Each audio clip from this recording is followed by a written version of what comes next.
कब्र में सरकार आए तो मैं कदमों पर गिरूं, घर फरिश्ते भी उठाएं तो मैं उनसे यूं कहूं, अब तो पाए नाज से मैं फरिश्तों क्यों उठूं, मर के पहुंचा हूं यहां इस दिल रुबा के वास्ते। अरे मेरी तो तमन्ना थी कि जिस आका का कलमा पड़ा था, जिस महबूब के सत्ते में दाढ़ी सजाई थी, अरे लोग ताने मारते थे कि तू कैसा लग रहा है, तू इमामा सजाता था तो घर वाले टोकते थे, मगर मैं दुनिया वालों के ताने सुनता था और इस मोहब्बत में सुनता था कि मेरे आका बस मुझसे खुश हो जाएं, मेरे आका मुझे बख्शवा दें, मेरे आका मुझसे कहें कि ये मेरा गुलामों वाला चेहरा है। और आज गुलाम के बंदे को रमजान में कितना अजीम शान सवाब अता किया जाता है कि हदीस पाक का खुलासा है कि रमजान में एक नेकी का सवाब अल्लाह पाक 70 गुना अता फरमाता है, नफल का सवाब फर्ज के बराबर और फर्ज का सवाब अल्लाह पाक 70 गुना कर देता है। रोजादार का सोना इबादत, सहरी इफ्तार इबादत, रोजादार का रोजे में कारोबार करना इबादत है। रहमान रहीम, जैसे मैं पढ़ूं मेरे बाद आप पढ़िएगा और बाबा से बुलंद पढ़ने की कोशिश। अस्सलामु अलैका या रसूल अल्लाह व अला आलिका व अस्हाबिका या हबीब अल्लाह, अस्सलातु वस्सलामु अलैका या नबी अल्लाह व अला आलिका व अस्हाबिका या नूर अल्लाह। अल्लाह पाक के आखिरी नबी मक्की मदनी सल्लल्लाहु अलैहि वसल्लम पर दुरूद व सलाम पढ़ने के बेशुमार फजाइल व बरक़ात हैं। थोड़ी आवाज़ बढ़ा दीजिए ताकि बेहतर समझ में आए। आइए पहले बयान से पहले कुछ अच्छी अच्छी नियतें कर लेते हैं। जिस मकसद से हम आए हैं, चूंकि बयान सुनने आए हैं और एक ही बयान होना है, मेरे बाद और बयान है नहीं, और दावत इस्लामी का एक तरीक़ेकार ये है कि एक ही बयान होता है और जल्दी ख़त्म करने का जहन होता है कि ताकि हमारे काम भी जल्दी पूरे हो जाएं और रात चूँकि आराम के लिए बनी है तो रात में आराम भी हो जाए और सुबह फजर में बाजमात नमाज भी हमें मिल जाए। तो पहले तो ये नियत करें कि इंशाअल्लाह तवज्जो से भी सुनेंगे और इंशाअल्लाह फजर की नमाज बाजमात अदा करेंगे इंशाअल्लाह। उलमा इकराम जो तशरीफ ला रहे हैं माशाअल्लाह, हमारे इस्लामी भी दो खैरख्वाह बन जाएं, उन्हें आगे बिठाते रहें माशाअल्लाह। तो जो हमारे उलमा इकराम तशरीफ लाए हैं, अइम्मा इकराम तशरीफ लाए हैं, तो उनका भी बहुत बहुत शुक्रिया। आप लोगों ने आके हमारी इज्जत अफजाई फरमाई है। हमारे शख्सियात भी आए हैं, ताजिरान भी आए हैं, अवाम इस्लामी भाई भी आए। तो पहले तो हम ये नियत कर लेते हैं कि इंशाअल्लाह खूब तवज्जो के साथ में बयान सुनेंगे, आपस में बातें करने के बजाय, मोबाइल में लगने के बजाय थोड़ा अफरा तफरी का माहौल भी इससे भी बच जाए। एक दो इस्लामी भी हमारे ऐसे खैरख्वाह बन जाएं कि जो थोड़ा चहल पहल को भी रोक दें और उनसे कह दें कि भाई थोड़ी देर का बयान होना है तो खूब तवज्जो के साथ सुन लिया जाए। कहीं ऐसा ना हो कि चलने फिरने में ऐसा तरीका हो कि बयान चल रहा हो और लोगों की तवज्जो बट रही हो। तो ऊपर भी जो मेरी इस्लामी बहनें सुन रही हैं पर्दे में रह के, उनसे भी मेरी गुजारिश है कि वो भी थोड़ी सी आवाज़ को कंट्रोल करें, बातचीत ना करें। अपने बच्चे अगर उनके पास में है तो उनको भी आप थोड़ा बिठा के रखें ताकि बयान जो जिस मकसद से यहाँ आना हुआ है उस मकसद को तवज्जो सुन ले। तो चहल पहल रोक दें, बिल्कुल रोक दें। इस्लामी बहनें अगर चल फिर रही हैं तो वो भी रुक जाएं, इस्लामी भाई भी रुक जाएं, क्योंकि माहौल फिर अफरा तफरी का होगा और बयान करने वाले को भी मजा नहीं आएगा। ऐसा लगेगा कि भाई हम बयान करने के लिए रस्म अदा कर रहे हैं, यहाँ से बोलेंगे इधर पल्ले पड़ेगी नहीं आपके, क्योंकि तवज्जो बढ़ती रहेगी। तो अब आप लोग जो है ना सारे काम छोड़ के तवज्जो के साथ में शिरकत करें। सल्लु अलल हबीब, एक मर्तबा दुरूद पाक पढ़ लें, सल्लल्लाहु तआला अला मुहम्मद सल्लल्लाहु अलैहि वसल्लम। कोई इस्लामी बहन जिम्मेदार बना दी जाए ना ऊपर, तो ये फिर चलना फिरना ये जारी रहेगा। आप लोग इधर मुझे देखते रहे, क्योंकि मैं यही रोकना चाह रहा हूं कि आप पीछे मुड़ मुड़ के देखेंगे तो आपकी समझ में कुछ आएगा नहीं। तो इस वजह से जो है ना वो आप तवज्जो रखें। अब ये है कि हम यहाँ से तो कंट्रोल करने की कोशिश कर रहे हैं, मगर अल्लाह करे ये हो जाए। चलें हदीस पाक सुनते हैं। अल्लाह के प्यारे आखिरी नबी सल्लल्लाहु तआला अलैहि वसल्लम ने इरशाद फरमाया,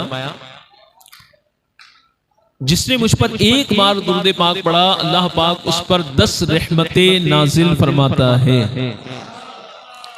और जिसने 10 मरतबा दुरूद पाक पढ़ा तो अल्लाह पाक उस पर 100 रहमतें नाजिल फरमाता है। और जिसने 100 मरतबा दुरूद पाक पढ़ा तो अल्लाह पाक उसकी दोनों आंखों के दरमियान ये लिख देता है कि ये बंदा निफाक और दोज़ख की आग से बरी है, और कल बरोज़े क़ियामत उसे शहीदों के साथ रखा जाएगा। माशाल्लाह साउंड अपनी जगह ठीक हो गया है, अब साउंड को ना छेड़े। मदीना इधर तवज्जो, अब्दुल अलीम भाई मदीना, साउंड सही हो गया, साउंड इतना नहीं, अब आगे पीछे ना करें क्योंकि फिर वो क्वालिटी में फिर कमी आ जाएगी। जी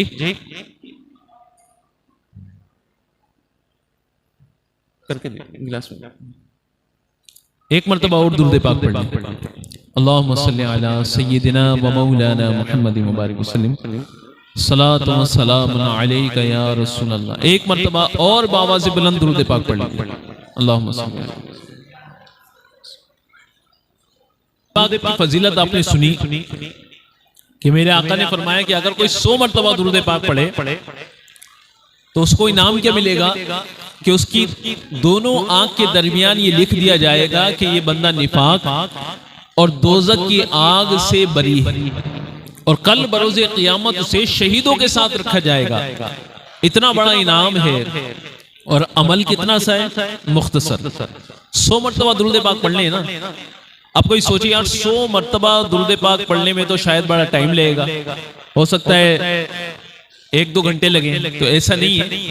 मुख्तसर भी दुरूद पाक है, अगर उसको पढ़ लिया जाए तो मुश्किल से 4 या 5 मिनट में हम 100 मरतबा दुरूद पाक पढ़ सकते हैं। जैसे सल्लल्लाहु अला मुहम्मद, तो अगर नियत बनती हो तो आप इंशाल्लाह कहिए कि इंशाल्लाह हम भी 100 मरतबा दुरूद पाक पढ़ेंगे।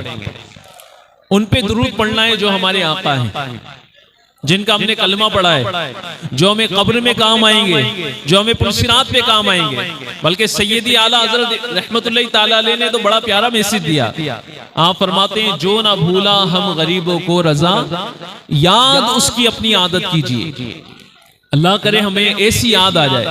बल्कि जो कसरत से दुरूद पाक पढ़ता है, मेरे आका सल्लल्लाहु अलैहि वसल्लम इरशाद फरमाते हैं कि जो दुनिया में कसरत से दुरूद पाक पढ़ेगा वो मैदान महशर में क़यामत के दिन मेरे ज्यादा करीब होगा। अब आप गौर करें क़यामत का मंजर, क़यामत की होलना किया, वहां अफरा तफरी का माहौल होगा, मगर दुरूद पाक पढ़ने वाला क्या होगा, वो सरकार के करीब होगा। और जो सरकार के करीब होगा इंशाअल्लाह वो बलाओं से, परेशानियों से, अज़ाबात से महफूज रहेगा। मौलाना नईमुद्दीन मुरादाबादी का एक बड़ा प्यारा शेर है। आप फरमाते हैं, किसी का न कोई जहां यार होगा, तो मैदान महशर होगा ना, सब नफ्सा नफ्सी का आलम होगा। बाप बेटे से भागेगा, बेटा बाप से भागेगा, माँ बेटी से भागेगी, बेटी माँ से भागेगी। वहां कोई किसी का पुरसाने हाल ना होगा। इसी का नक्शा खींचते हुए मुफ्ती साहब फरमाते हैं, किसी का न कोई जहां यार होगा, वो आका हमारा खरीदार होगा। किसी का न कोई जहां यार होगा, वो आका हमारा खरीदार होगा। तो इंशाअल्लाह उसके मजे होंगे जो दुनिया में अपने आका सल्लल्लाहु अलैहि वसल्लम पर कसरत से दुरूद पाक पढ़ा करेगा। और हम क्यों दुरूद पाक ना पढ़े, क्यों ना पढ़े? क्या हमने उनका कलमा पढ़ा है? उनका कलमा पढ़ा है, उनके मानने वाले हैं। और हम लोग तो माशाअल्लाह सुन्नी सवी अकीदा मुसलमान, और सुन्नी सुन्नी तो वो होता है ना जो सरकार की सुन्नतों से मोहब्बत भी करता है, सरकार की सुन्नतों पे अमल भी करता है। सुन्नी का मकसद ये थोड़ी है कि नजर नियाज ही खाना है, या उसे उर्स बनाने हलवा पराठे ही खाना है, या बिरयानी खाना है बुजुर्गों के नाम पे। नहीं, बल्कि सुन्नी का काम यह है कि अपने बुजुर्गाने दीन के तरीके पे अमल करना, अपने आका के तरीके पे अमल करना, ये सुन्नी। और जब सुन्नतों पे अमल करते करते दुनिया से जाएंगे तो इस तरह जाएंगे। किस तरह जाएंगे पता है? मैं वो सुन्नी हूँ जमीले कादरी मरने के बाद, मैं वो सुन्नी हूँ जमीले कादरी मरने के बाद, मेरा लाशा भी पढ़ेगा अस्सलातु वस्सलाम, मेरा लाशा भी पढ़ेगा अस्सलातु वस्सलाम। अब जो दुरूद पढ़ने वाला होगा उसी का तो लाशा पढ़ेगा, और जो गाने गाने वाला होगा, जो फिल्में ड्रामे देखने वाला होगा, जो झूठ बोलने वाला होगा, जो गीबत करने वाला होगा, जो मुसलमानों को अपनी जबान, अपनी आंख, अपने हाथ, अपने कान, अपने पांव से तकलीफ देने वाला होगा, वो कैसे पढ़ेगा? हैं? क्योंकि जो जबान जिस चीज की आदी होती है ना, इंसान तकलीफ में वही चीज निकालता है। अगर आप गौर करें तो जब हमारे ठोकर लगती है, ठोकर, तो बंदे के जबान से वो निकलता है जो वो बार बार बोलता रहता है। मिसाल के तौर पे अगर कोई गाली गलोच करने वाला शख्स होता है ना, जिसे बात बात पर गाली देते हैं, गालियां बकते हैं, तो जैसे उसको ठोकर लेंगे ना, उसकी जबान से एकदम गाली निकल जाएगी, एकदम गाली निकल जाएगी उसकी जबान से। और जो अल्लाह का जिक्र करने वाले बंदे होते हैं, दुरूद पाक पढ़ने वाले बंदे होते हैं, तो उनके ठोकर भी लग जाए ना, तो उनकी जबान से निकलेगा या अल्लाह, या गौस पाक, या रसूल अल्लाह। ये उन लोगों की फीलिंग होती है। तो मेरे प्यारे मोहतरम इस्लामी भी अपनी जबानों को अच्छी बात का आदी बनाए, ताकि आखिरी वक्त भी हो तो हमारी जबान पर कलमा तैयबा जारी हो, दुरूद पाक जारी हो, अच्छी बातें जारी हो। तो नियत कर लें कि इंशाअल्लाह कसरत से हम भी दुरूद पाक पढ़ा करेंगे इंशाअल्लाह। एक मर्तबा और बाबा से बुलंद दुरूद पाक पढ़ लें। सल्लु अलल हबीब सल्लल्लाहु तआला अला मुहम्मद। आज माशाअल्लाह बड़ी खुशी और मुसर्रत का मौका है कि बड़ी प्यारी महफिल है, और दावत इस्लामी के ज़ेरे एहतिमाम मदरसतुल मदीना में आज 8 बच्चों की असनाद यानी दस्तारबंदी का सिलसिला है, जिसमें कि 3 हाफिज कुरान और 4 या 5 नाजरा इनका मुकम्मल हो चुका है। तो उनको भी मुबारक हो, प्यारे प्यारे बच्चों को, और उनके वालिदैन को भी मुबारक हो, और जितने भी लोग आए हैं आपको भी मुबारक हो कि हाफिज कुरान बने हैं। अल्लाह का मुकद्दस कलाम इनके सीनों में महफूज हुआ है, तो अल्लाह इन्हें बाअमल हाफिज कुरान भी बनाए। तो बेटा अभी पढ़ाई खत्म नहीं हुई, अब इंशाअल्लाह आलिम की भी पढ़ाई करनी है, तो अल्लाह आपको बाअमल आलिम भी बनाए, मुफ्ती इस्लाम भी बनाए।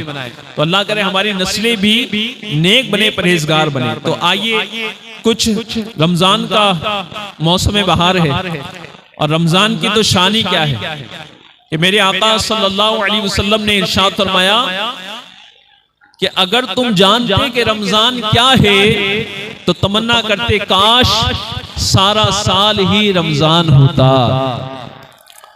इसी तरह मेरे आका सल्लल्लाहु अलैहि वसल्लम ने इरशाद फरमाया कि जिसने रमजान के आने की खुशी मनाई और फिर रमजान के जाने का गम किया, उसके लिए जन्नत है। अच्छा, पीछे 2 इस्लामी भी चले जाएं, उनको कह दें भाई थोड़ी देर के लिए रुक जाओ यार, ताकि ये आवाजें ना हो, बयान करने वाला डिस्टर्ब ना हो। असल में हम लोग प्रोफेशनल तो है नहीं, देख के बयान करने वाले लोग होते। तो अब जो प्रोफेशनल होता है वो तो कैसे भी माहौल में बयान कर देता है। अब जो प्रोफेशनल नहीं होता ना, उसको माहौल बड़ा साजगार चाहिए होता है, तवज्जो वाला चाहिए होता है। तो जो हमारे वर्कर वहां काम कर रहे हैं पीछे, उनसे भी थोड़ा सा रोक दिया जाए कि भाई आधे घंटा और बर्दाश्त कर ले हमें, ताकि ये सारे काम हो जाए। मगर एक जिम्मेदार को जाना पड़ेगा पीछे, ठीक है। नबी पाक सल्लल्लाहु अलैहि वसल्लम ने इरशाद फरमाया, मनकूल है कि अल्लाह पाक ने हजरत मूसा अलैहिस्सलाम से फरमाया कि मैंने उम्मत मोहम्मद को 2 नूर अता किए हैं ताकि वो 2 अंधेरों के जरर से महफूज रहे। मूसा अलैहिस्सलाम ने अल्लाह की बारगाह में अर्ज की कि या अल्लाह पाक, वो 2 नूर कौन कौन से हैं? इरशाद फरमाया, नूरे रमजान और नूरे कुरान। वो 2 नूर कौन कौन से? बताइए, क्या समझ में आया? 2 नूर अल्लाह पाक ने अता किए ताकि 2 अंधेरों के जरर यानी नुकसान से महफूज हो सके। नंबर 1 नूरे रमजान और नंबर 2 है नूरे कुरान। हजरत मूसा अलैहिस्सलाम ने फिर अर्ज की, 2 अंधेरे कौन कौन से हैं? इरशाद फरमाया, एक कब्र का और दूसरा क़यामत का। अमीरुल मोमिनीन हजरत सैयदना अली शेर खुदा कर्रमल्लाहु तआला वजहुल करीम से रिवायत है कि अल्लाह के प्यारे रसूल सल्लल्लाहु अलैहि वसल्लम का फरमाने सेहत निशान है, बेशक अल्लाह पाक ने बनी इसराइल के एक नबी की तरफ वही फरमाई कि आप अपनी कौम को खबर दीजिए कि जो भी बंदा मेरी रिजा के लिए 1 दिन का रोजा रखता है तो मैं उसके जिस्म को सेहत भी अता फरमाता हूं और उसको अजीम अजर भी दूंगा। तो आज का जो मेरा टॉपिक है वो रमजान के हवाले से, इस्तकबाल माह रमजान। इसमें आप सीखेंगे इंशाअल्लाह कि रमजान कैसे गुजारे। अब ये रमजान अल्लाह का मेहमान है। अब इस मेहमान को, जो 30 दिन का मेहमान है, इसको गुजारना कैसे है? हम क्या करेंगे? अपने शबो रोज कैसे गुजारने? तो जब तक हमें इसमें पता नहीं होगा, इसकी प्लानिंग नहीं होगी, तो हम कैसे करेंगे? बाज लोग का तो रमजान जो है ना वो सीजन आ जाता है, ऐसा लगता है जैसे कपड़े वाले का सीजन, वो सोचता है कि रमजान आ रहा है तो मुझे ज्यादा कपड़े बेचने। इसी तरह दर्जी का ये सीजन होता है, वो सोचता है ज्यादा अब ये रमजान होगा तो मेरे पास सिलाई के लिए कपड़े ज्यादा आएंगे, वो अपनी सिलाई का इंतजाम कर रहा होता है, वो अपने वर्कर बढ़ा रहा होता है। इसी तरीके से जब और आइटम होते हैं, फ्रूट वाले अपना बिजनेस कर रहे होते हैं, इसी तरह जूते चप्पल वाले अपना स्टॉक कर रहे होते हैं। तो हर कोई रमजान का अपने अपने तौर पर निजाम बना रहा होता है कि भाई मुझे क्या तैयारी करनी है, अपना अपना प्रॉफिट कर रहे होते हैं। मगर जो अल्लाह के बंदे नेक होते हैं, रमजान के आने की कद्र करते हैं, तो वो इस तरफ तवज्जो नहीं करते हैं। उनकी तवज्जो ये होती है कि रमजान में मुझे कितना कुरान पढ़ना है, कितना कुरान पाक मुझे खत्म करना है, सुबह को क्या अमल करने हैं, कमाने के बाद में, ड्यूटी से आने के बाद में फिर क्या करना है, तरावी कहाँ पढ़नी है, कुरान कहाँ सुनना है, तहज्जुद कब पढ़नी है, इशराक चाश्त कब पढ़नी है। वो नेकियों का प्लान करते हैं, वो अच्छी बातों का प्लान करते हैं। रिवायतों में आता है, लिखा है किताब में कि सहाबा इकराम अलैहिम रिदवान का अंदाज था कि जब शाबान का महीना आता, रमजान से पहले ये कौन सा महीना चल रहा है? शाबान का। और अब से 3-4 दिन के बाद में रमजान का एक ऐलान होगा कि माशाअल्लाह तुम सबको मुबारक हो कि रमजान का चांद नजर आ चुका है। मगर अब ये जो महीना है शाबान का, सहाबा इकराम क्या करते हैं कि रमजान से आने से पहले पहले अपने आप को फारिग करना शुरू कर देते। फारिग कैसे?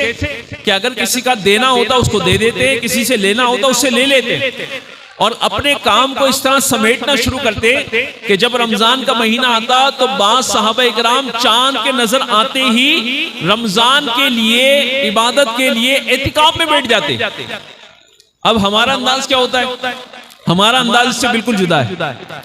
हमने रमजान को और महीनों की तरह समझ रखा है कि जैसे और महीने हमारे गुजर जाते हैं ऐसे ही गुजर जाता। नहीं मेरे प्यारे इस्लामी भाई, रमजान की कितनी अजमतें हैं, कितनी बरकतें हैं, कितनी रहमतें हैं कि रिवायतों में आता है कि बंदे को रमजान में कितना अजीम शान सवाब अता किया जाता है कि हदीस पाक का खुलासा है कि रमजान में एक नेकी का सवाब अल्लाह पाक 70 गुना अता फरमाता है। नफल का सवाब फर्ज के बराबर और फर्ज का सवाब अल्लाह पाक 70 गुना कर देता है।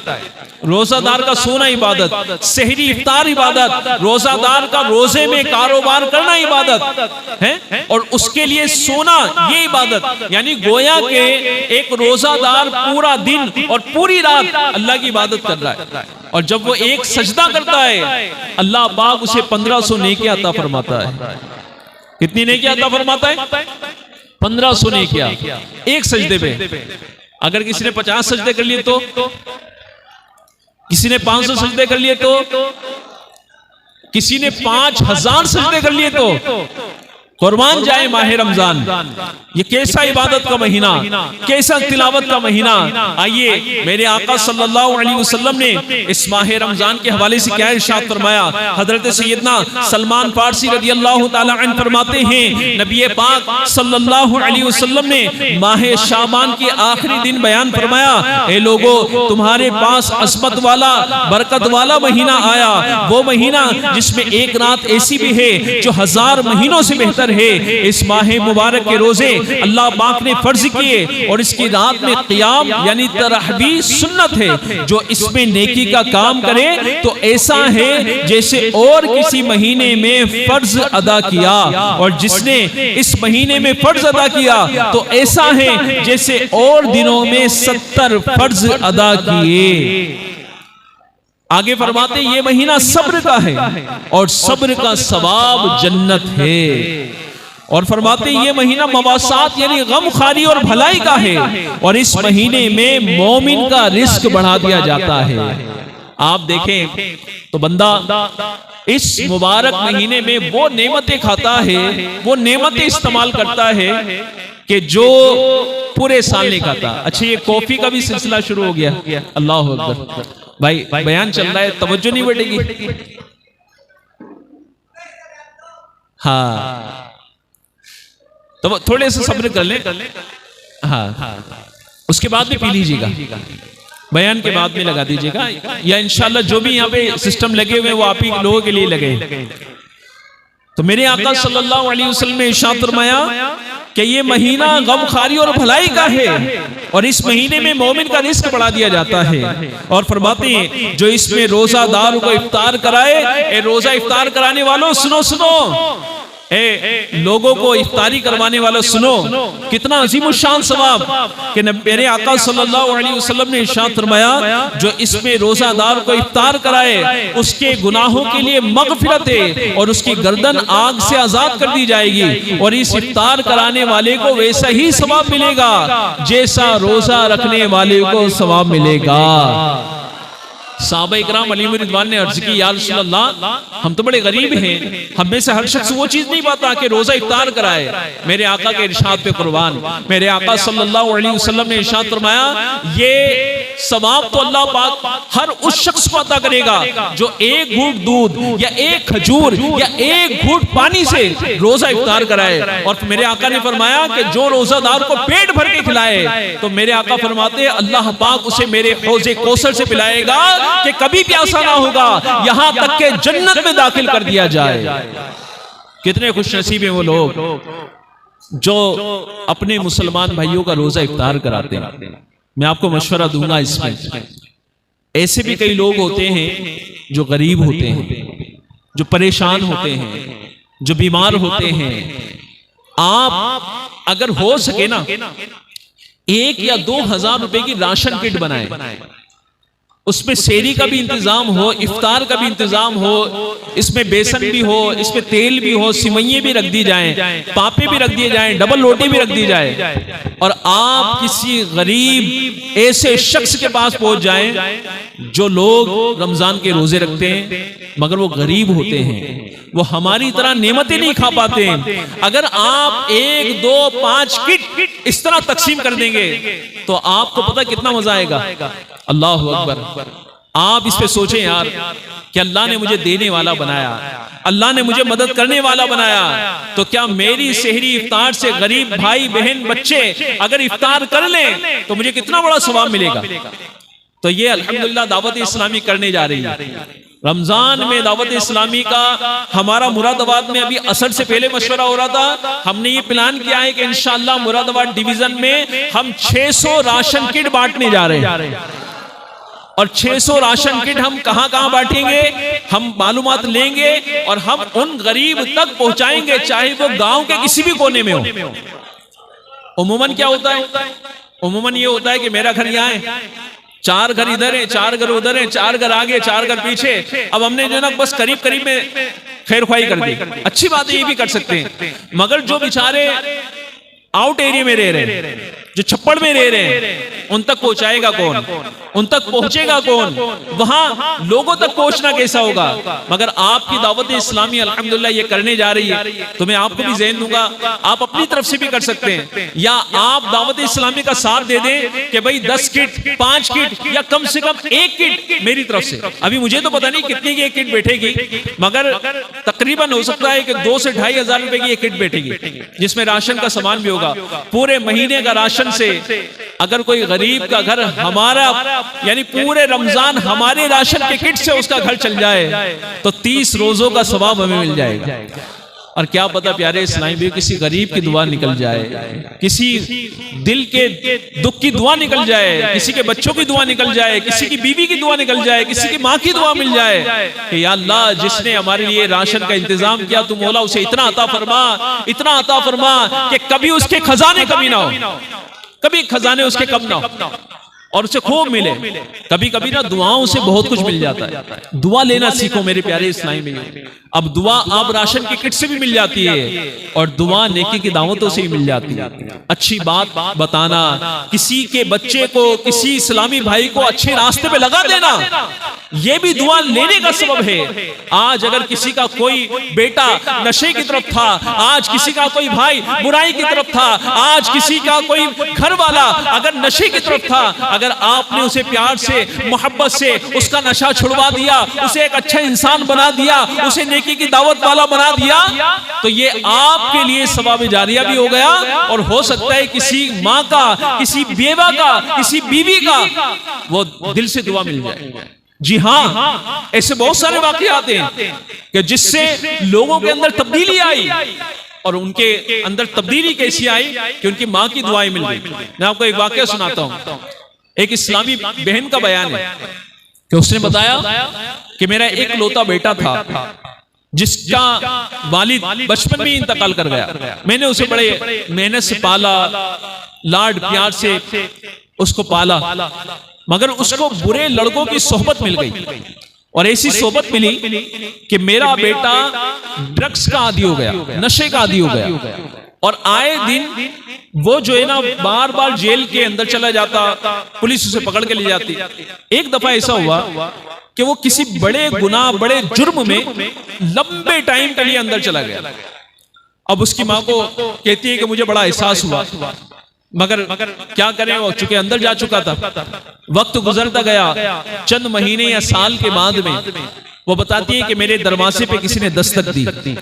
मैंने जब दरवाजा खोला तो वहां एक नौजवान खड़ा था जिसके चेहरे पे दाढ़ी और इमामे का ताज सजा हुआ था और उसकी नजरें हया से झुकी हुई थी। वो कुर्ते पजामे में था, एक इस्लामी लिबास में नौजवान खड़ा हुआ था। उसने मुझे सलाम किया और कहा कि आपने मुझे पहचाना? कहा कि मैं तो आपको नहीं पहचाना। कहा कि मैं आपका बेटा हूं। कि मेरा बेटा? मेरा बेटा तो दाढ़ी वाला नहीं था, मेरा बेटा तो इमामे वाला नहीं था, मेरा बेटा तो इस तरह लिबास नहीं पहनता था। तुम तो एक अच्छे इंसान लग रहे हो, मजहबी शख्स लग रहे हो, मगर ये मेरा बेटा नहीं है। तो उसने बताया कि आप मुझे गौर से देखिए, मैं आपका वही बेटा हूं जो फला जुर्म की उसमें पादाश में अंदर चला गया। अब मैं अंदर तो चला गया, मगर कुछ दिनों के बाद में मुझे एक दावत इस्लामी वाले से मुलाकात हुई जो दावत इस्लामी के मुबल्लिग थे। वो हमारी जेल के अंदर आते, वो जुमे में बयान करते करते, हमें दर्स देते, हमें कुरान पढ़ाते, और धीरे धीरे करके मेरे अंदर ऐसा जज्बा जागा कि मैंने अपने तमाम गुनाहों से तौबा की और मैंने सुन्नत रसूल दाढ़ी की भी नियत कर ली। माशाअल्लाह सीखता भी रहा, दाढ़ी भी बढ़ती रही, इमामे का ताज भी सजा लिया।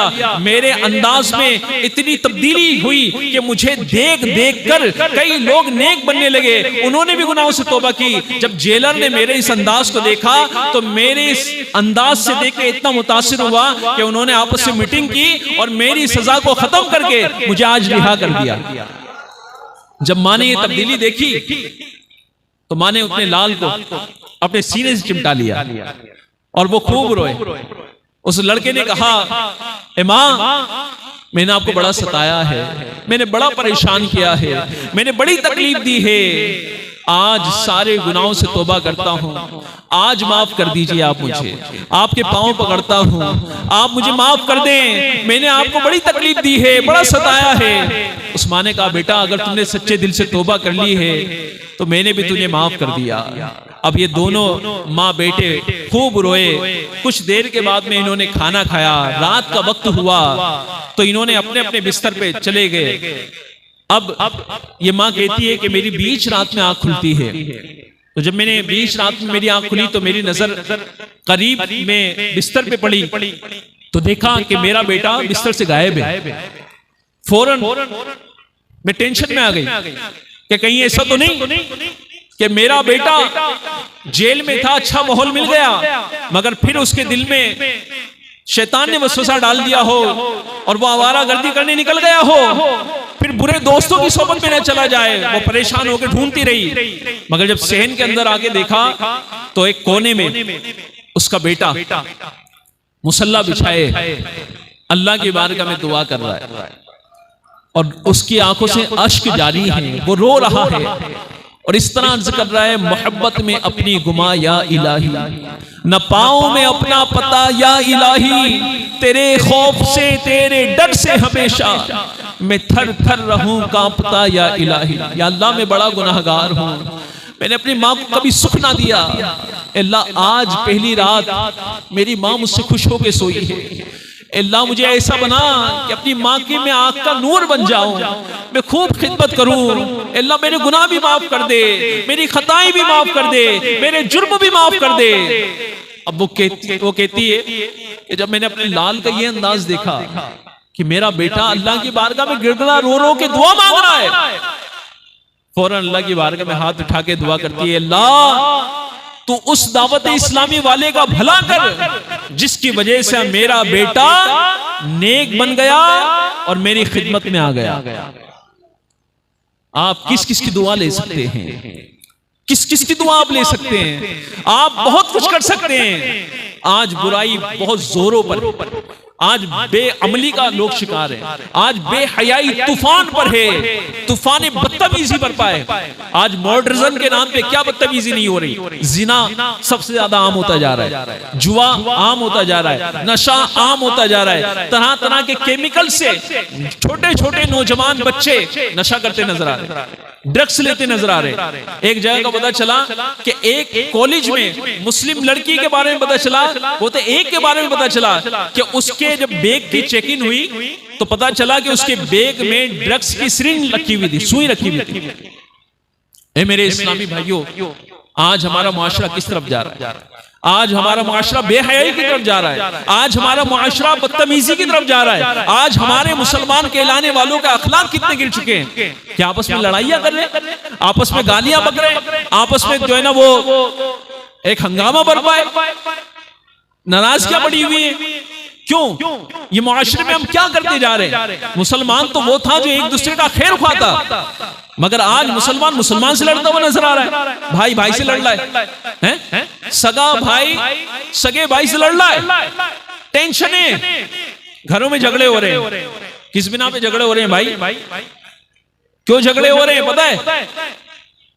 ऐसे ऐसे झगड़ों की मालूमात मिलती है कि इसने मेरी दावत नहीं की तो झगड़ा, इससे मुझे डांट दिया तो झगड़ा, इससे मुझे झाड़ दिया तो झगड़ा। एक दूसरे को माफ करने का ज़हन नहीं। इग्नोर करने का ज़हन नहीं, बातें बढ़ाने का ज़हन। आज का तो वैसे ही दौर ऐसा है कि आज तो मुसलमानों को एक दूसरे की गलतियां माफ करके उसको इस तरह से बचाना चाहिए, मगर आज क्या होता जा रहा है, कारोबार करें तो तय कुछ कर लिया, मगर जब उसको माल देना होता है तो माल दूसरा दे देते हैं। किसी से पेमेंट ले लिया ज्यादा, ठीक है, वक्ती तौर पे कि यार मुझे 1 लाख रुपए की जरूरत है, 5 लाख की जरूरत है, चलो उसने 5-6 लाख 10 लाख रुपए दे भी दिए जरूरत के लिए, मगर हमारा अंदाज क्या है, हमने वक्त मुकर्रर पे होना यह चाहिए था कि एक दिन पहले देते और आजिज़ी करके देते कि भाई साहब आपका बहुत बहुत शुक्रिया, आपने मेरा काम चलाया, ये 5 लाख रुपए आप रख लीजिए। मगर होता क्या है, उसको टरका रहे हैं, उसकी मोटी रकम को तोड़ तोड़ के दे रहे हैं, कभी 10,000 कभी 50,000, उसकी रकम तोड़ दी और दे ही नहीं रहे, वापस ही नहीं कर रहे। अब आप बताइए कि ये अंदाज हमारा हो चुका है मार्केट के अंदर, मुसलमान पे भरोसा नहीं किया जा रहा है। अब गैर मुस्लिम तक ये सोचते हैं कि यार इससे हम नकद का काम करें, इससे उधार का काम ना करें, हमारे अखलाक गिरते जा रहे हैं। और ये गुनाह वाले अंदाज हमारे इतने बदतर हो गए कि जब रमजान का मुकद्दस महीना भी आता है तो भी हम लोग गुनाहों से बाज नहीं आते। इतने फिल्में ड्रामों के आदी हो गए, हमारी आंखें इतनी फिल्मों की आदी हो गई हैं, हमारे कान इतने म्यूजिक के आदी हो चुके हैं कि रमजान का मुकद्दस महीना आने के बावजूद हम फिल्में ड्रामों से बाज नहीं आते, हम गाने बाजों से बाज नहीं आते, हम बेहयाई से बाज नहीं आते। ऐ मेरे इस्लामी भाइयों, जहां रमजान में नेकियां करने का अजर व सवाब है, वहां रमजान में गुनाह करने का भी सख्त अजाब है। उलमा बताते हैं कि जिसने रमजान की बेहुरमती की उसे कब्र में सख्त अजाब दिया जाएगा। मेरे प्यारे मोहतरम इस्लामी भाइयों, एक दिन हमें भी कब्र में उतरना है। मैं एक ऐसे शख्स का वाकया सुनाता हूं कि जिसे सुनने के बाद आप हैरत में आ जाएंगे। मनकूल है अमीरुल मोमिनीन हजरत मौला अली कर्रमल्लाहु तआला वजहुल करीम एक बार कब्रों की ज़ियारत के लिए कूफा के कब्रिस्तान में तशरीफ ले गए। वहां एक ताज़ा कब्र पर नजर पड़ी तो दिल में उसके हालात मालूम करने की ख्वाहिश पैदा हुई। चुनांचे अल्लाह की बारगाह में अर्ज गुजार हुए, या अल्लाह इस मैयत के हालात मुझ पर जाहिर फरमा। अल्लाह पाक की बारगाह में आपकी इल्तिजा फौरन सुनी गई और देखते ही देखते आपके और उस मुर्दे के दरमियान जितने पर्दे हाइल थे तमाम उठा दिए गए। अब एक कब्र का भयानक मंजर आपके सामने था। क्या देखते हैं कि मुर्दा आग की लपेट में है और रो रो कर आपसे इस तरह फरियाद कर रहा है, या अली मैं आग में डूबा हुआ हूं और आग में जल रहा हूं। कब्र की दहशतनाक मंजर और मुर्दे की दर्दनाक पुकार ने हैदर कर्रार को बेकरार कर दिया। आपने अपने रहमत वाले परवरदिगार की बारगाह में हाथ उठा दिए और निहायत आजिज़ी के साथ इस तरह मैयत की बख्शिश के लिए दरख्वास्त पेश की। गैब से आवाज आई, ए अली इसकी सिफारिश मत करो क्योंकि ये शख्स रमजान मुबारक की बेहुरमती करता, रमजान मुबारक में भी गुनाहों से बाज ना आता था। दिन को रोजा तो रख लिया करता था मगर रातों को गुनाहों में मुब्तला रहता। मौलाए कायनात अलीउल मुर्तदा शेर खुदा कर्रमल्लाहु तआला वजहुल करीम ये सुनकर और भी रंजीदा हो गए और सजदे में गिरकर रो रो कर अर्ज करने लगे, या अल्लाह पाक मेरी लाज तेरे हाथ में है। इस बंदे ने बड़ी उम्मीद के साथ मुझे पुकारा है, मेरे मालिक तू मुझे इसके आगे रुस्वा ना फरमा, इसकी बेबसी पर रहम फरमा दे और इस बेचारे को बख्श दे। हजरत अली रो रो कर मुनाजात कर रहे थे। अल्लाह पाक की रहमत का दरिया जोश में आ गया और निदा आई, ऐलान हुआ, ए अली हमने तुम्हारी शिकस्ता दिली के सबब इसे बख्श दिया। चुनांचे उस मुर्दे पर से अजाब उठा लिया गया। मेरे प्यारे इस्लामी भाई, एक तादाद है जो रमजान में भी झूठ से बाज नहीं आती, जो अपने वक्त का सही इस्तेमाल ही नहीं करती। हकीकत बात तो ये क्या, रमजान का जैसी महीना आता है ना तो बाज लोग क्रिकेट का प्लान कर लेते हैं कि भाई हम जो ना क्रिकेट खेलेंगे। अब होता क्या है कि बाज लोग तो घरों में सोने चले जाते हैं और बाज लोग जो ना इतना खेल रहे होते, उधम काट रहे होते, जो सोने वाले होते हैं ना फजर के बाद में उनको दिक्कत होना शुरू हो जाती है। ठीक है। बाज लूडो का प्लान कर लेते हैं, लूडो खेला करेंगे, टाइम पास करेंगे। बाज कैरम का प्लान करते हैं, बाज क्रिकेट का प्लान करते हैं, बाज जो है ना वो आवारा गर्दी का प्लान कर रहे होते हैं। ए मेरे इस्लामी भाई, ये आवारा गर्दी का प्लान नहीं होना चाहिए। अपने वक्त को बुरे कामों में नहीं गुजारना चाहिए, बल्कि अल्लाह वाले तो ये क्या करते हैं कि रमजान आता तो उनके रमजान इबादतों में गुजरते हैं, कुरान पाक की तिलावत में गुजरते हैं। हम जिनके मानने वाले हैं, जिनकी हम तकलीद करते हैं, उनका नाम है हजरत इमाम आजम अबू हनीफा। उनके बारे में आता है कि रमजान में ये कुरान पाक कितने पढ़ते, एक दिन के अंदर और एक रात के अंदर, पूरे महीने में हर दिन और हर रात में एक एक कुरान पढ़ते। कितने हो गए? 60 कुरान पाक। और एक कुरान पाक तरावी के अंदर पढ़ते, कितने हो गए? 61 कुरान पाक आप रमजान में पढ़ा करते थे। कौन पढ़ते थे? इमाम आजम अबू हनीफा, जिनके आप मुकल्लिद हैं, इनकी निस्बत से हनफी कहलाते हैं। और इनका मुकल्लिद एक कुरान भी ना पढ़ सके, एक पारा भी ना पढ़ सके, हैं? इसके पास टाइम ही इतना नहीं। हमारे पास टाइम बहुत है, मगर हमारे टाइम का इस्तेमाल आज फजूल कामों में हो रहा है। आज फेसबुक में हमारा नौजवान लगा हुआ है, आज इंस्टाग्राम में हमारा मुसलमान भाई लगा हुआ है, आज फजूल के सोशल मीडिया पे हमारे मुसलमान भाई लगे हुए टाइम पास करने के नाम पे। अरे मुसलमान टाइम पास करने के लिए है ही नहीं, बल्कि उसका टाइम अल्लाह उसके रसूल के लिए। उसका टाइम किसके लिए? अल्लाह उसके रसूल के लिए। आशिक रसूल बरेली का इमाम अहले सुन्नत ने क्या पैगाम दिया? जमीन और ज़मा तुम्हारे लिए, मकीन और मका तुम्हारे लिए, बदन में है जान तुम्हारे लिए, दहन में ज़बा तुम्हारे लिए, हमारे यहाँ तुम्हारे लिए, उठे भी वहां तुम्हारे लिए। अरे हम हैं तो सरकार के लिए ना, हमारा तो हर अमल अपने आका के लिए है। मेरे तो आप ही सब कुछ है, रहमत आलम मैं जी रहा हूं जमाने में आप ही के लिए। अरे हमें और करना ही क्या है दुनिया में? अल्लाह पाक ने वाज़े इरशाद फरमा दिया कि हमने जिन और इंसान को अपनी ही इबादत के लिए पैदा किया। और हमारा मुसलमान खुराफात में लगा हुआ है, हमारा मुसलमान बुराई में लगा हुआ है। नहीं, उसको चाहिए था कि वो अल्लाह और उसके रसूल की गाइडलाइन के मुताबिक अपनी जिंदगी गुजारता।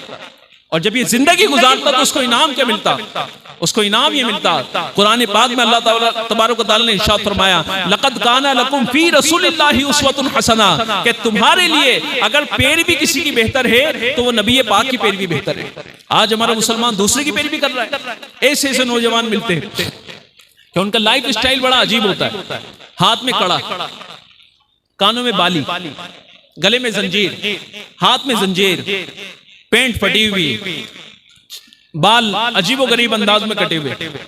तो पूछते हैं भाई ऐसा क्यों? फैशन है जनाब, फला हीरो आया हुआ है, उसके तौर पे जो है ना वो एक लेटेस्ट पहन रखा है, कड़ा डाल रखा है। उसने कड़ा पहना, अपने ने भी कड़ा पहन लिया। उसने बाल ऐसे कटवाए, अपने ने भी बाल ऐसे कटवा लिए। उसने फटी हुई पैंट पहनी, हमने भी फटी हुई पैंट पहन ली भाई। और उसके तरीके पे अमल करने में हमें शर्म नहीं आ रही है। मगर जब शर्म में आती है, जब कोई नौजवान दाढ़ी रख लेता तो उसे शर्म आती है। यार लोग क्या कहेंगे? लोग कहेंगे यार मुल्ला बन गया, तेरा चेहरा कैसे लग रहा है? हमारा अंदाज ये हो गया ना।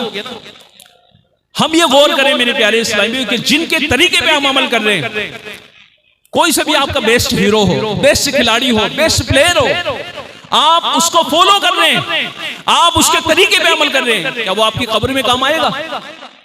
क्या वो आपको पुलिस रात पे पार करा देगा? क्या वो कयामत में आपके लिए बख्शिश का जरिया बनेगा?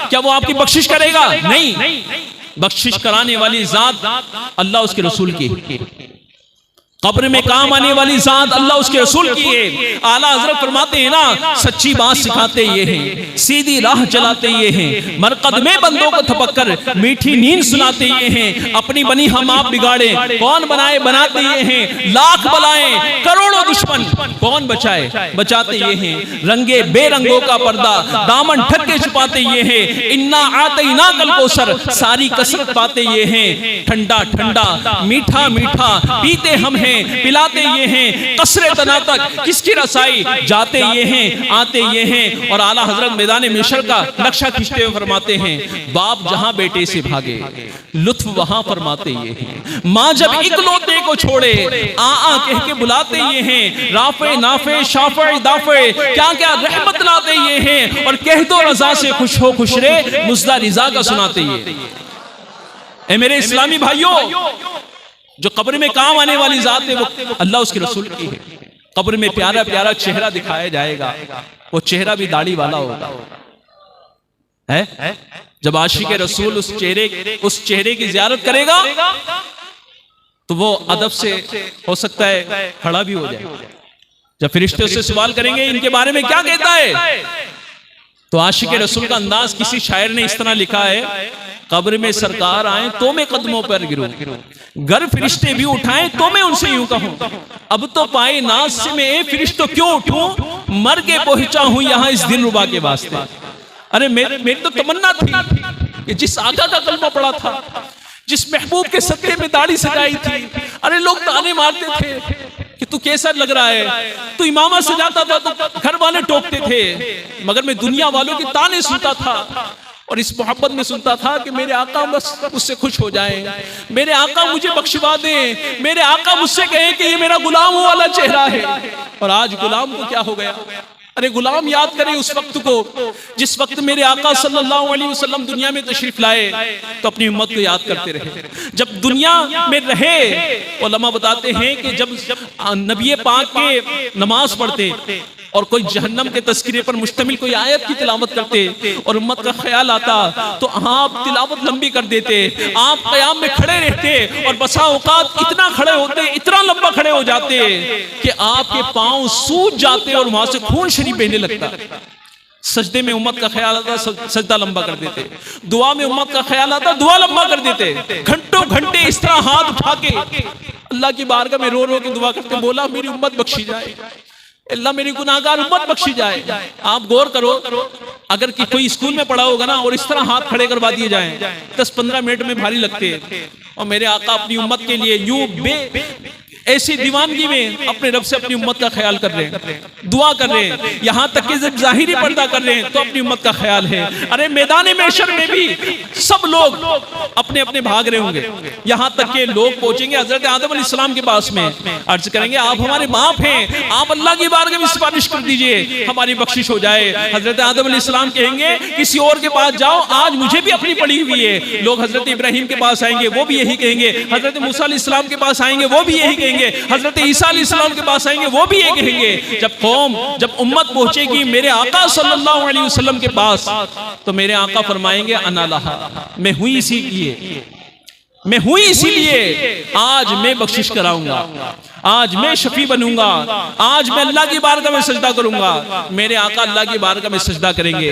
रिवायत में आता है हर नबी को अल्लाह पाक ने एक दुआ अता फरमाई है, उस नबी ने उस दुआ का इस्तेमाल दुनिया में कर लिया, मगर मेरे आका ने उस दुआ को बचाकर मैदान महशर के लिए रखा और अल्लाह की बारगाह में दुआ करेंगे, उस दुआ का इस्तेमाल वहां करेंगे। और अल्लाह पाक जब अपने महबूब का ये अंदाज देखेगा तो मेरा रब फरमाएगा ए महबूब सजदे से सर उठाइए, आप गमगीन ना हो, आप मुस्तरिब ना हो, आप परेशान ना हो, आज आप जो कहेंगे वो कहा सुना जाएगा, आप जिसकी बख्शिश चाहेंगे उसकी बख्शिश की जाएगी। आला हजरत के भाईजान मौलाना हसन रजा खान बड़े खूबसूरत अंदाज में फरमाते हैं, फकत इतना सबब है इन इकाद बज़्म महशर का, यानी इनकाद कहते हैं महफिल को सजाना, महशर को सजाने का बस इतना सबब है कि उनकी शान महबूबी दिखाई जाने वाली है। वहां तो वो लोग भी शान देखेंगे जो नबी पाक के हवाले से ऐब निकालते हैं, जो नबी को अपनी तरह कह रहे होते हैं, जो माअज़ल्लाह ये कह रहे होते हैं कि नबी मर के मिट्टी में मिल गए, वो भी जब सरकार का ये अंदाज देखेंगे तो वो भी आला हज़रत ने फरमाया ना कि आज ले उनकी पनाह, आज मदद मांग उनसे, कल ना मानेंगे, कयामत में अगर मान गया तो कयामत में देख के भी मान रहा है ना, मगर उस वक्त नहीं माना जाएगा। बस एक चीज पकड़ लो, आला हजरत ने बड़ा प्यारा पैगाम दिया। आला हजरत फरमाते हैं इन्हें जाना, इन्हें माना, न रखा गैर से काम, लिल्लाहिल हम्द में दुनिया से मुसलमान गया। ए मेरे नौजवानों, आओ अपने अंदर जज्बा ईमानी पैदा करो, अपने अंदर तब्दीली लाने का जज्बा पैदा करो, नेक बनने की तरफ आओ, नमाजों की तरफ आओ, अच्छे कामों की तरफ आओ। अरे ऐसा बाकिरदार मुसलमान बन के दिखाओ कि आपको देखकर लोग कहें यार कितना सच्चा और अच्छा मुसलमान जा रहा है। अरे ये तो नबी का दीवाना जा रहा है। हमें देख के कौन कहता है यार हम नबी के गुलाम हैं? हमें देख के कौन कहता है कि सुन्नतों का बेकर है? हमें देख के कौन कहता है कि ये अच्छा इंसान है? हमारे अंदर तो ऐब इतने सारे हैं। झूठ हम बोलते हैं, गीबत हम करते हैं, चुगली हम करते हैं, छाड़ हम देते हैं, नमाजों की तरफ हम नहीं है, बुराइयों की तरफ हम हैं, फिल्में ड्रामे हम देख रहे हैं, गाने बाजे हम सुन रहे हैं, तरह तरह के गुनाहों के गंदे गंदे कामों की तरफ हमारा नौजवान जा रहा है। कैसे एक तब्दीली आएगी? कब हम नेक बनेंगे? क्या हमें कब्र में नहीं जाना? क्या हमें पुलसिरात से नहीं गुजरना? क्या अल्लाह की बारगाह में हाजिर नहीं देना? अगर हम गुनाह करते करते माज़अल्लाह सुम्मा माज़अल्लाह, अगर ये गुनाह हमारे ईमान की बर्बादी का सबब बन गए तो क्या करेंगे?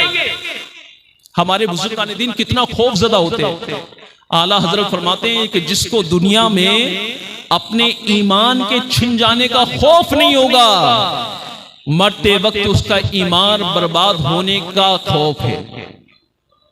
मुसलमान बस ये सोच रहा है कि मैंने कलमा पढ़ लिया, मैं मुसलमान हूं, मैं मुसलमान के यहां पैदा हो गया। नहीं, ये काफी नहीं है। हदीस पाक का खुलासा है कि एक वक्त ये आएगा कि लोग सुबह को मुसलमान होंगे, रात को काफिर हो जाएंगे, और रात को मुसलमान होंगे, सुबह को काफिर हो जाएंगे। और उस वक्त ईमान बचाना इतना मुश्किल होगा जैसे हथेली पर आग का अंगारा हो। और ये आज हो चुका है। जो फिल्में ड्रामे देखने वाले होते, गाने के शौकीन होते, वो गानों में इतने गुनाह और इतने कुफरिया अल्फाज बोले जाते हैं कि उसका ईमान ही बर्बाद हो जाता है। जैसे मिसाल के तौर पे इस तरह का गाना कि हसीनों को आते हैं क्या क्या बहाने, खुदा भी ना जाने तो हम कैसे जाने। तो माज़अल्लाह सुम्मा माज़अल्लाह, इस गाने में ये बयान क्या है कि अल्लाह भी नहीं जानता। अल्लाह ताला हर चीज को जानता है, हर छुपी चीज को जानता है। ठीक है। इसी तरह कोई गाना इस तरह भी किसी ने भेजा था, अमीर अहले सुन्नत ने किताब में लिखा है वो कि खुदा भी आसमां से जब जमीन पर देखता होगा, मेरे महबूब को किसने बनाया सोचता होगा। तो गोया कि वो इस साबित करना चाह रहा है कि इस जो उसका महबूब है इसे किसी और ने बनाया, हालांकि सबको अल्लाह ने बनाया। अल्लाह खालिक है, अल्लाह पैदा करने वाला है, हर चीज अल्लाह ने बनाई। ठीक है। अब ये गौर करे बंदा जिसको इतना ही इल्म नहीं कि मैं जो गा रहा हूं अगर इसमें कुफ्र है तो जैसे इसने कुफ्र बका, अब ये ईमान से खारिज हो गया, इसका निकाह भी टूट गया। इसने हज किया था वो भी बर्बाद हो गया, इससे नमाजें पढ़ी थी वही भी एक हालत हो गई। अब नए सिरे से इसे तौबा करके तजदीद ईमान, तजदीद निकाह करना होगा।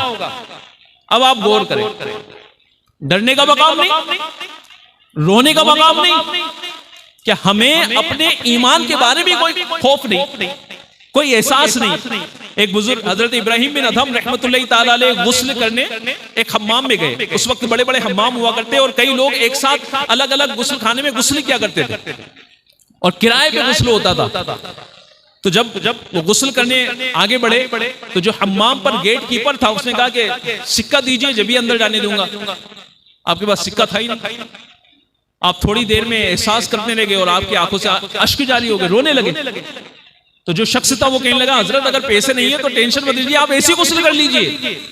आपने फरमाया कि मेरे पास पैसे नहीं है और मुझे आप गुस्ल खाने में नहीं जाने दे रहे, मैं इस बात पे नहीं रो रहा हूं, मैं तो इस बात पे रो रहा हूं कि आज इस गुस्ल खाने में अच्छा इंसान भी गुस्ल करता है, गुनाहगार भी करता है और सबको इजाजत मिल जाती है। मगर जन्नत के अंदर जिसके पास नेकियां होंगी वही जन्नत में दाखिल होगा अल्लाह की रहमत से, और अगर नेकियां नहीं हुई और अल्लाह नाराज हो गया तो वो क्या होगा, उसका दाखिला जहन्नम में होगा। तो मैं इस बात पे खौफजदा हूं कि अगर मेरे पास वहां नेकियां ना हुई और मुझे जन्नत में जाने से रोक दिया गया तो मेरा क्या बनेगा, अगर मेरा ईमान बर्बाद हो गया तो मेरा क्या बनेगा। एक बुजुर्ग रहमतुल्लाह ताला अलैह कहीं लिख रहे थे, कुछ काम कर रहे थे, चिराग जला हुआ था, रात के अंधेरे में खिड़की से हवा आई और हवा से चिराग बुझ गया। कुछ देर के बाद में आप रोने लगे तो आपका खादिम उठा, चिराग जला दिया उसने कि हजरत चिराग बुझने पे रो रहे, मैं जला देता हूं। तो आपने फरमाया मैं चिराग बुझने पे नहीं रो रहा हूं, मैं इस बात से रो रहा हूं कि आज एक हवा के झोंके ने चिराग बुझा दिया, कहीं गुनाहों का झोंका ना ऐसा आ जाए कि मेरे ईमान की शमा को ना बुझा दे। ऐ मेरे इस्लामी भाइयों, खौफ का मकाम, ये अल्लाह वाले रोया करते, अल्लाह के खौफ से रोया करते कि कहीं मेरा ईमान न बर्बाद हो जाए, कहीं अल्लाह मुझसे नाराज ना हो जाए, कहीं अल्लाह मुझे गुनाहों की वजह से जब मैं कब्र में जाऊं तो कब्र मुझे जोर से ना दबा दे, मेरी हड्डी पसलियां तोड़ फोड़ ना दे, मुझ पर जो है ना सांप बिच्छू मुसल्लत ना कर दिए जाएं, मेरे कफन को आग के कफन से तब्दील ना कर दिया जाए, मेरी कब्र में आग ना भड़का दी जाए। वो इस खौफ से रोते, वो अल्लाह की नाराजगी से रोते। और आज हमारा मुसलमान धड़ाके के साथ गुनाह करता चल जाए, आज मुसलमान धड़ाके के साथ उल्टे सीधे काम करता चला जाए, नमाजें छोड़ता चला जाए, माँ बाप को सताता चला जाए, फिल्में ड्रामे देखता चला जाए, गुनाहों के अंबार इकट्ठा कर ले, मगर उसे एहसास ना, उसे एहसास ना हो। अल्लाह अकबर, एक दिन जाना है दुनिया से, एक दिन मरना है, आखिर मौत, कर ले जो करना है, आखिर मौत है। आला हज़रत फरमाते हैं ना, राह पुरखार है क्या होना है, पांव अफगार है क्या होना है, घर भी जाना है कि मुसाफिर के नहीं, राह पुरखार है क्या होना है। एक दिन दुनिया से जाते एक दिन हमें भी जाना पड़ेगा, अपनी करनी का फल भुगतना पड़ेगा।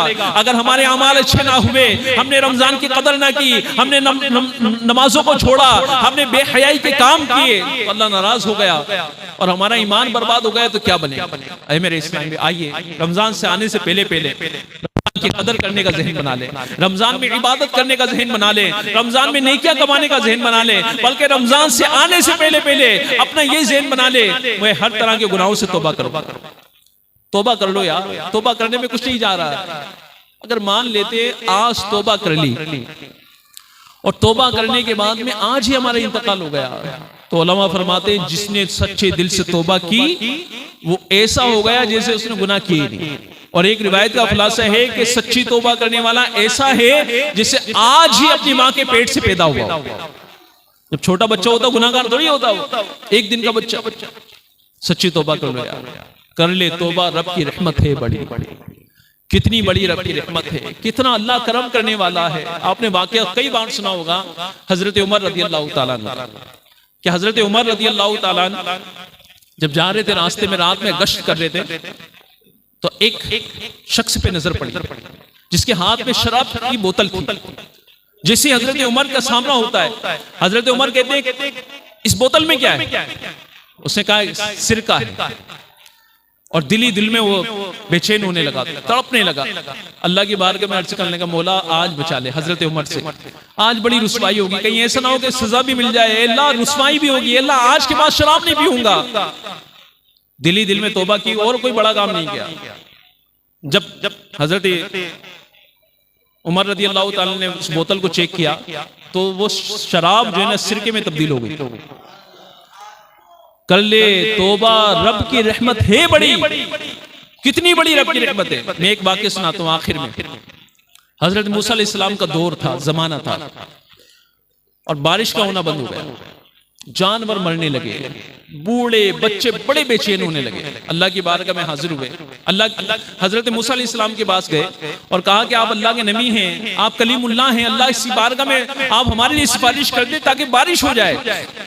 आप 70,000 का मजमा लेके मैदान में जमा हुए, खुद जो है ना पहाड़ की तरफ बढ़े और पहाड़ पे चढ़ के अल्लाह पाक के प्यारे प्यारे नामों से पुकारा, या हन्नान, या मन्नान, या सुब्हान, या कुद्दूस, अल्लाह हम पर बारिश अता कर दे। बारिश ना होने की वजह से हमारे जानवर मर रहे हैं, हमारे बूढ़े बच्चे औरतें परेशान हैं, बिलक रहे हैं, अल्लाह तो हम पर बारिश कर दे। अल्लाह पाक ने फरमाया, ए मूसा बारिश तो क्या, मैं तुम्हारे ऊपर एक कतरा भी नहीं दूंगा, एक कतरा भी। और उसकी वजह यह है कि तुम्हारे दरमियान एक ऐसा शख्स मौजूद है जो 40 साल से मेरी नाफरमानी कर रहा है, जो 40 साल से मुझे नाराज करने वाले काम कर रहा है। ए मूसा, जब तक ये शख्स, ये बंदा तुम्हारे इस मजमे से नहीं जाएगा तो बारिश नहीं होनी। अब हजरत मूसा अलैहिस्सलाम ने ऐलान किया, ए वो बदबख्त इंसान कि जो 40 साल से गुनाह के काम कर रहा है, अल्लाह को नाराज करने वाले काम कर रहा है, तो इस मजमे से निकल जाके, तेरी वजह से हम पर बारिश नहीं हो रही। अब जिस शख्स के बारे में बात हो रही थी, उसे दाएं देखा, उसे बाएं देखा, उसने आगे देखा, उसने पीछे देखा, कोई नहीं निकल के गया। अब उसके गले में जो चादर थी ना, उसी चादर से उसने अपने सर को ढका। देखो कोई बड़ा काम नहीं किया, कहीं गया नहीं, वो कुछ और काम नहीं किए, उसने बस थोड़ा सा क्या काम किया, अपनी चादर को अपने सर पे डाला, अपने मुंह को छुपाया और अल्लाह की बारगाह में दिल में दुआ करने लगा, मौला मैं 40 साल से तेरी नाफरमानी कर रहा था, तो 40 साल से मेरे पर्दे, मेरे ऐबों को छुपाए हुए था, पर्दा डाले हुए था।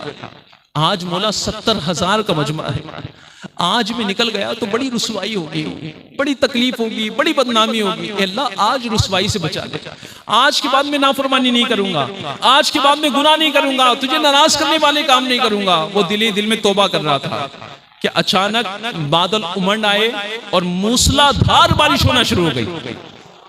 अब सुनिए, अब और मजे वाली बात बता रहा हूं। हजरत मूसा अलैहिस्सलाम ने अल्लाह की बारगाह में अर्ज की, मौला अभी तो वो बंदा निकला भी नहीं, ये बारिश कैसी? अल्लाह पाक ने फरमाया, जिसकी वजह से बारिश को रोका था ना, उसी की वजह से बारिश कर दी है। अब और सुनिए, मेरे रब की करम नवाजी पे कितना करीम है, कितना रहीम है, बंदा गौर तो करे अपने रब की करम नवाजी। हजरत मूसा अलैहिस्सलाम ने फिर अर्ज किया, अल्लाह जब तो वो तेरा गुनाहगार बंदा था तो वो छुपा हुआ था, अब तो तेरा वो नेक बंदा बन गया ना, अब तो हमें तो उसकी जियारत करा दे, हम उसकी जियारत करना चाहते हैं, उसे देखना चाहते हैं, कौन सा तेरा नेक बंदा हो गया वो। अल्लाह पाक ने फरमाया, मूसा जब वो मेरा गुनाहगार था, मैंने जब उसके ऐबों को नहीं जाहिर किया, मैं उसके ऐब छुपाता रहा, अब तो वो मेरा नेक बंदा बन गया है। और जो मेरा नेक बंदा बन जाता है, मैं उसके गुनाहों को नेकियों में तब्दील करके उसके ऐबों को छुपा देता हूं। कितना करीम है हमारा मौला, कितना करीम है।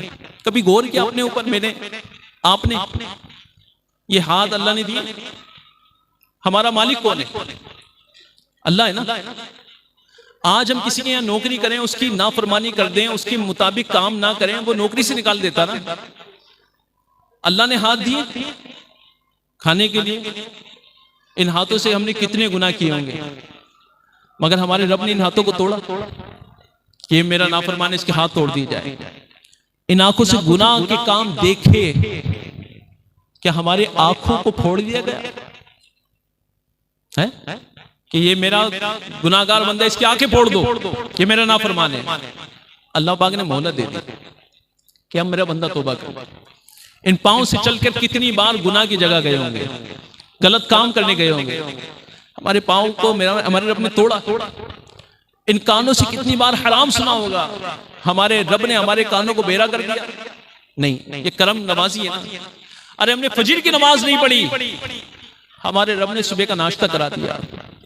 हमने जोहर असर खत्म कर दी, हमारे रब ने हमें दोपहर का खाना खिला दिया। अरे हमने मगरिब इशा पढ़ी नहीं, हमारे रब ने हमें भूखा नहीं सुलाया, हमें फिर भी खिला दिया।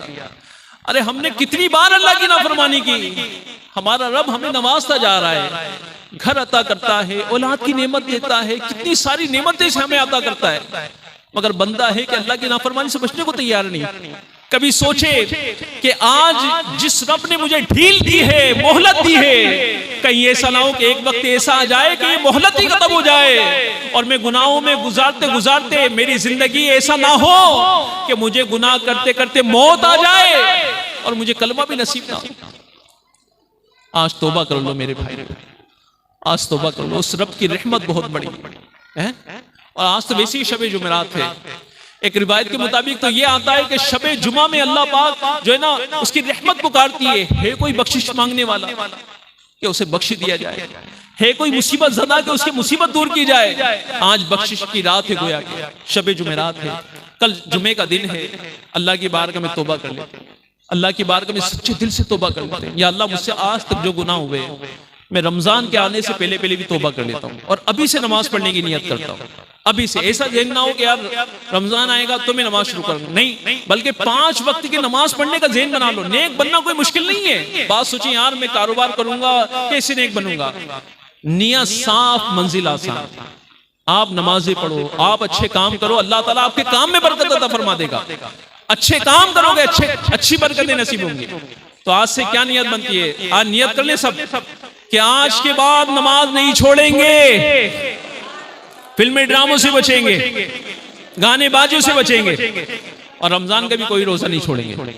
बाज लोग जो है ना जरा जरा सी बात पे रमजान के रोजे छोड़ देते हैं, और धूप ज्यादा हो रही है, मेहनत ज्यादा करनी पड़ती है। ऐसे लोग भी होते हैं जो रमजान में हार्ड वर्क करने के बावजूद भी फिर भी रमजान का रोजा नहीं छोड़ते, क्योंकि नियत साफ मंजिल आसान, उन्हें अल्लाह हिम्मत दे देता है। मैंने आला हजरत का एक वाकया बड़ा बड़ा मजा आया मुझे, मैं भी आपको सुनाता हूँ। आला हजरत की वो कैफियत हो गई कि सख्त गर्मी के दिन थे और हकीमों ने, डॉक्टरों ने कह दिया कि आप रोजा नहीं रखेंगे क्योंकि कल से रमजान शुरू हो रहे हैं, परसों से 2 दिन के बाद में अगर आप रोजा रखेंगे तो आपकी तकलीफ और बढ़ जाएगी, फिर हो सकता है बहुत बड़ी प्रॉब्लम हो जाए। अब आला हजरत जैसा शख्स हो और यूं छोड़ दे रोजा, हो ही नहीं सकता।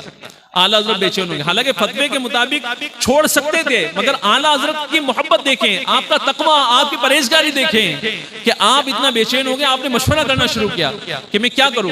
तो आपके ज़हन में ये तजवीज़ आई कि मैं ठंडे इलाके में चला जाऊं। तो आप नैनीताल के पास भवाली में गए और भवाली में अपनी किताबें लेके गए, जो भी जरूरत के सामान थे वो लेके गए। आपने पूरा महीने भवाली की जामा मस्जिद में गुजारा और आखिरी अशरे का एहतिकाफ भी किया, और इस तरह पूरे महीने आपने ठंडे इलाके में रोजे रखे। ठंडे इलाके में रोजे रखे आपने, कहां से चल के, वहां से बरेली से तकरीबन जो है ना 150-200 किलोमीटर का फासला है, वहां गए। आज तो अल्लाह के करम से घर घर में एसी लगे हुए, नैनीताल बना हुआ है, लोग एसी में रहने के बावजूद भी रमजान के रोजे नहीं रख पाते। थोड़ा काम कम कर लो, थोड़ा कमा कम लो, मगर रमजान की नेकियां कमा लो भाई। रमजान साल में एक मरतबा आता है। अगर किसी की जिंदगी 50 साल है तो उसे सिर्फ 50 रमजान मिले। अब अगर 10 साल और बाकी है तो उसके नसीब में सिर्फ 10 रमजान है और वही पता नहीं। तो रमजान आए तो नेकियों में गुजारो, बुराइयों में मत गुजारो, गुनाहों में मत गुजारो, अच्छे कामों में गुजारो। तो आज से ज़हन बनाए कि इंशाअल्लाह रमजान का कोई रोजा कज़ा नहीं करेंगे, सारे रोजे रखेंगे इंशाअल्लाह। तो मेरे प्यारे इस्लामी, ये दावत इस्लामी का प्यारा प्यारा मदनी माहौल है, और दावत इस्लामी हमें यही सिखाती है कि हम नेक बन जाए, अच्छे बन जाए, सुथरे बन जाए। इसीलिए दावत इस्लामी के काफिले भी सफर करते हैं। आपको जान के खुशी होगी कि रमजान में दावत इस्लामी एक और काम करती है। पहले तो आखिरी 10 दिनों का इतिकाफ हुआ करता था, अब दावत इस्लामी पूरे पूरे महीने का इतिकाफ कराती है। और आपका ये इतिकाफ इंशाअल्लाह इस बार भी किले वाली मस्जिद मुरादाबाद में होगा। पिछले साल 100 तो पूरे महीने के बैठे हुए थे, और आखिरी अशरे को मिला के 200 इस्लामी भी पिछले साल हो गए थे। और इस साल हमारा प्लान ये है कि इंशाअल्लाह सब जल्द 200 तो हमें पूरे माह के लिए बिठाने हैं, और आखिरी अशरे वाले समेत मिला के 400 इस्लामी भाई करने, और वहां सारे इस्लामी के सहरी का, खाने का, पीने का, सोने का, रहने का, सीखने का सारा इंतजाम किया जा रहा है। ऐ मेरे इस्लामी, आप भी हिम्मत कर लो यार, एक महीना आप भी दे दो। जिंदगी में आप एक ऐसा ज़हन बना के जाओ कि एक पूरा माह आप दावत इस्लामी के यहाँ एतिकाफ करो, एक रमजान। उससे फायदा क्या होगा? आपकी नमाज, वुजू, गुस्ल ये भी सिखाया जाएगा, सुन्नतें सिखाई जाएंगी। और वहां तो माशाल्लाह कितने इस्लामी भी होते हैं। एक मुझे किसी ने बताया पिछले साल की कारकर्दगी कि पिछले साल जो रमजान में एतिकाफ हुए तो तकरीबन 70 या 80 नौजवान ने माशाल्लाह चेहरे पे सुन्नत रसूल सजाई और इमाम का ताज सजाया, सच्ची तौबा करके गए। आप बताइए किसकी जिंदगी में क्या इनकलाब बर्पा हो जाए, क्या जहन बन जाए। तो आप भी इसकी कोशिश करेंगे? तो मैं दावत दूंगा कि जो 19 साल 18-19 साल से ऊपर के इस्लामी कुछ लिखना पढ़ना भी आता हो वो वहां जरूर जाएं। 20 साल हो, 25 साल हो, 50 साल हो, जितनी भी आपकी उम्र है आप जाइए वहां पे और पूरे माह वहीं रहिए। आप सोचेंगे यार घर का क्या होगा, अल्लाह बरकत देने वाला है। जिसके लिए पॉसिबल हो वो जाए, और जो नहीं जा सकता, बहुत ही मुश्किल हो रहा है उसके लिए, तो वो अपने किसी भाई को, अपने किसी रिश्तेदार को, अपने बेटे को या मोहल्ले में से किसी को तैयार करके वो इसलिए भेज दे, यार मैं नहीं जा रहा, कम से कम आप चले जाइए और आप वहां पे इल्म दीन सीखिए, हमारे लिए भी दुआ कीजिए। क्या पता ये कोशिश करना भी अल्लाह की बारगाह में कबूल हो जाए। तो क्या ज़हन बनता है, कोशिश करेंगे आप सब? तो पूरे माह वाला है कोई कि पूरे माह का इंतजाम मैं करूंगा पूरे माह के लिए? माशाल्लाह, 1 2 3 4 5 6, क्या बात, माशाल्लाह माशाल्लाह। एक हाथ यहाँ भी उठा, पूरे माह के लिए आ जाए। आपको खिलाया भी जाएगा, पिलाया भी जाएगा, सहरी भी कराई जाएगी, इफ्तार भी कराया जाएगा, सुलाया भी जाएगा, और आपको कुरान भी सिखाया जाएगा, आपको नमाज भी सिखाई जाएगी, बल्कि आपको बयान करना सिखाया जाएगा। आपकी दावत इस्लामी क्या क्या कर रही है, करेंगे? हाँ, तो जो इस्लामी में जो है ना वो जाना चाहते हैं तो इज्तिमा के बाद में हमारे जिम्मेदारान कारी साहिबान कोशिश करेंगे तो उनका अपना नाम लिखा दीजिएगा, क्योंकि आपका फॉर्म भी भरा जाना है।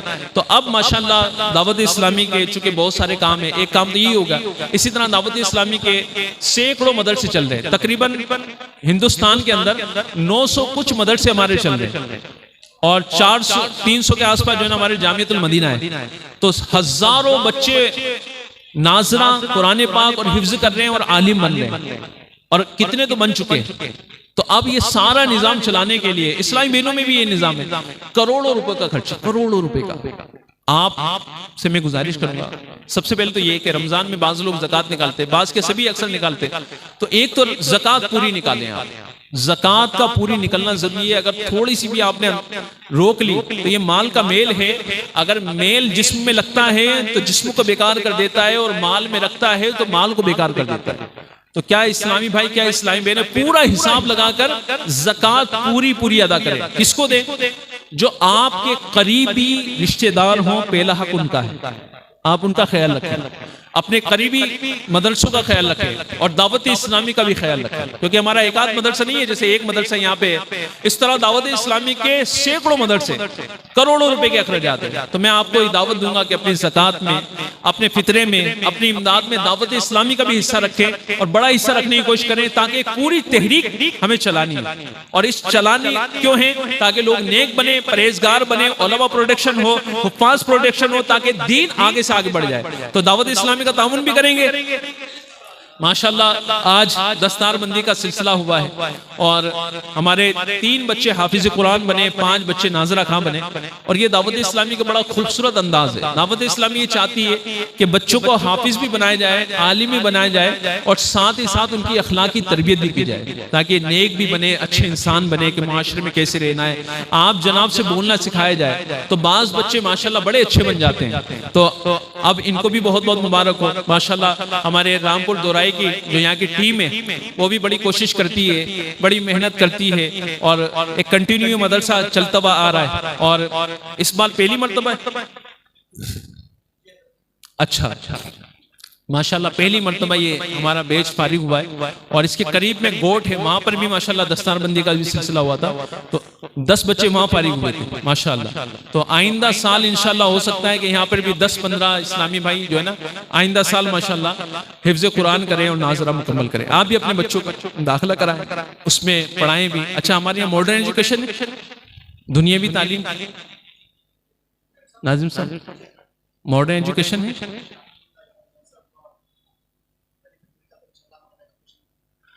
अच्छा, अभी फिलहाल नहीं है, मगर इंशाल्लाह आइंदा साल अगर हमारे पास में इतना हो गया चंदा कि हमें अगर बढ़ाने की जरूरत पड़ी तो इंशाल्लाह मॉडर्न एजुकेशन भी इंशाल्लाह हम अपने बच्चों को पढ़ाएंगे, ताकि हमारा बच्चा हाफिज कुरान भी बने, इंग्लिश भी उसे आती हो, मैथ भी आता हो, दुनियावी तौर पे भी उसके बाद डिग्री हो। तो ये इंशाल्लाह हम प्लान कर रहे हैं, अल्लाह ताला हमें इसमें कामयाबी अता फरमाए। आगे बहुत सारे काम है, बहुत कुछ करना है। मैं कोई भाई अगर मेरे यहाँ बैठे हुए हैं, मैं उनको एक दावत देना चाहूंगा। आज जो वक्त की जरूरत है ना, स्कूलों की बड़ी जरूरत है, स्कूल, और मुस्लिम स्कूल को तो, मुस्लिम स्कूल की तो ज्यादा जरूरत है।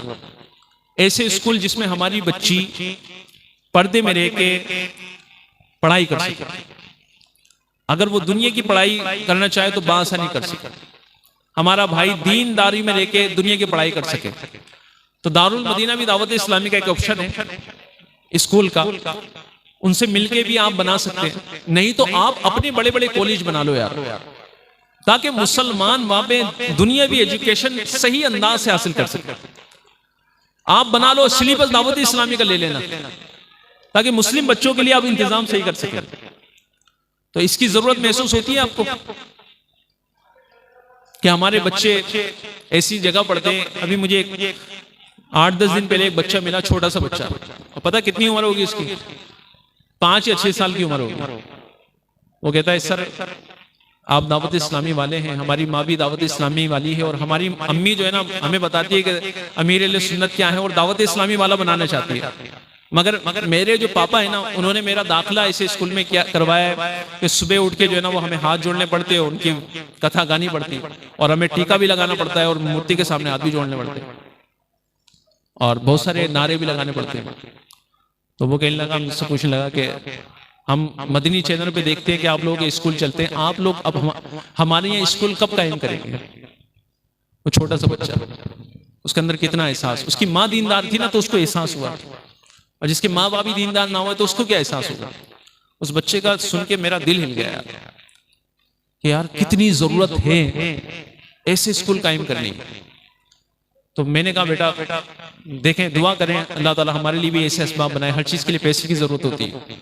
तो उसने कहा कि इंशाल्लाह जब मैं पढ़ जाऊंगा ना, मैं दावत इस्लामी के लिए बड़े बड़े कॉलेज बनाऊंगा, ताकि जो मुझे बचपन में करना पड़ा ना वो और बच्चों को ना करना पड़े। यार मैं उसकी अकल को देख के हैरान हूं, छोटा सा बच्चा 5 साल का इतनी होशियारी वाली बात कर रहा है, और वो क्यों ना करे, उसकी माँ दावत इस्लामी वाली।